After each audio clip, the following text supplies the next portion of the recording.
Hello guys, it's G here. Welcome back to my channel. I want to get right into this discussion. Let's talk about how Clay and AD's dynamic on Love is Blind represents what so many black women go through when they date black men. Subscribe to my channel and let's have a little chat. Cheers to the people that love us, the losers that lost us, and the lucky bastards that get to meet us.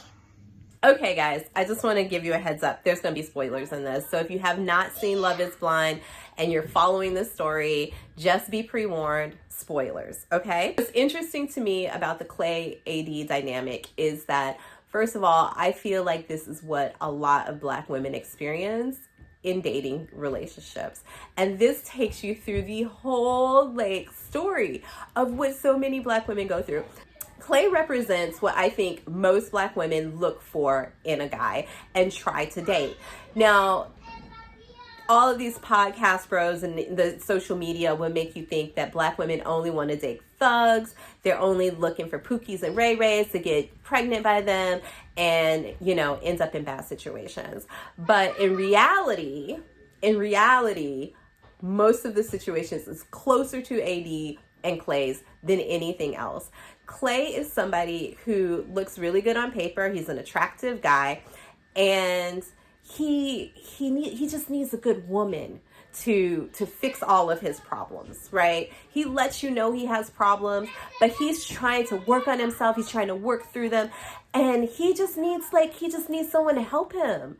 And there's so many women who are out there with guys like this, who are wasting their time on guys like this. In the end, Clay didn't marry AD. He strung her along the entire time with, I'm struggling, but I just need some support. I'm struggling with this emotional thing, but I just need somebody who can be there and blah, blah, blah. And she was like, okay, I'm really ready to do the work. I'm gonna get in the trenches with you and try and work through all of your emotional baggage, all the damage your father did. Because here's the thing. He wasn't raised by a single mom, was he? He was raised by two parents. His mom endured. These are the kind of women that these men are always talking about. She's a good woman because she stayed. Even though she didn't know about all of his infidelity, he was not treating her right. And she let him know that towards the end when Clay rejected AD at the altar. Now, the whole dynamic from beginning to end is surprising. You might be like, she knew what she was getting into. He kept saying, I'm struggling with the idea of fidelity. I've never seen an example of a relationship between a man and a woman where the man did not cheat and the woman did not endure the cheating. This is what he kept telling her. But he always finished it with, but I want to be different. I want to change, but I love you and I know that I can be different with you, right? She ignored him staying out at night. She ignored when he didn't come home. She ignored all of the red flags because she wanted to believe. I think part of the reason AD ignored the red flags, despite her beauty, she was a beautiful woman. She is banging, everybody talks about her body, which sexualized her on the show, which is something that so many black women endure in general, is the sexualization of their bodies and the diminishment of the rest of them. And that's exactly what Clay did. And I think to a certain extent, AD ignored his red flags, all of the things that he was saying to her, because she was in that, I'm a build-a-man. I'm the good woman he needs to do different. I'm going to be the one that he changes for.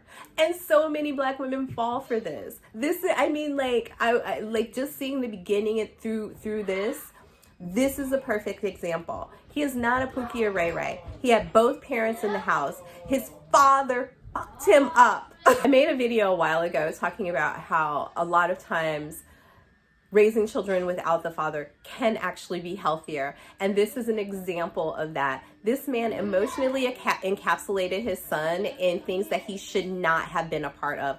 Watching his father cheat on his mother with other women. This is how he spent quality time. And the bar is so low that he's considered a good father in Clay's mind because he was there. He stayed with his mother. He was there. And so this is what a lot of these men out here, especially some black men who just want someone there, regardless of how damaging that relationship might be to their emotional state, all of those things. And his father, even in the end, admitted he was living vicariously through his son, who was, a basketball player, whatever, a track star, whatever it was. He was living vicariously through the successes of his son as he got older. So he didn't even really have a relationship with his father. His father really was not engaging in getting to know his son. He was just really trying to, get away with it. Hey, I'm spending time with my son. It makes me look like a good guy, and it makes me look innocent. What father takes their children to cheat with them? Lots. Absolutely lots do. And it's not the only time that something like this happens.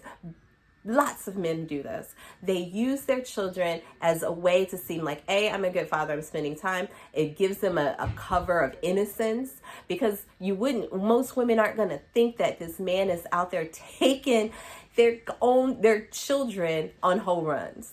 But they do. They absolutely do. And they screw them up emotionally and mentally, and then they all make excuses.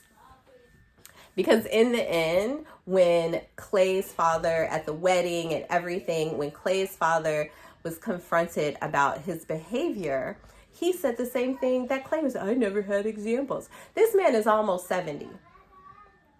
And he has not done the work to heal himself. And then he is not taking responsibility for the torture that he put his son through, and where his now, adult son doesn't know how to be intimate, doesn't know how to be in a relationship, doesn't know how to be a man with a woman, period. I think there were other aspects of the decision making, especially between Clay and AD's own self-esteem, which is why she ignored some of these red flags. Because a lot of women, despite her beauty, she's a gorgeous woman, she's a darker skinned brown woman, and colorism comes into play as well. Not only from her own self-esteem and what she's dealt with in this world, like to finally have a decent guy, yes, all of the good things that most people would want someone to have in a man. People do this all the time. They'll justify, well, you know what? I can't have 100% of the things that I want. He's 75% there. I can work with other 25%. I can make it work. And it doesn't ever work. It never, ever works, because these guys don't love themselves, so they can't love you. And so many Black women make the excuses for them, and they stay. They endure, because that was what makes a good woman. And this is just a perfect example. His mother did it, and AD was trying to do it. And I think one of the reasons that Clay, when he saw his vision of the woman that he wanted to torture in a relationship, she probably looked lighter skinned and maybe more complected like his mom. Even on his dream board, the woman he had on his dream board was a lighter skinned woman.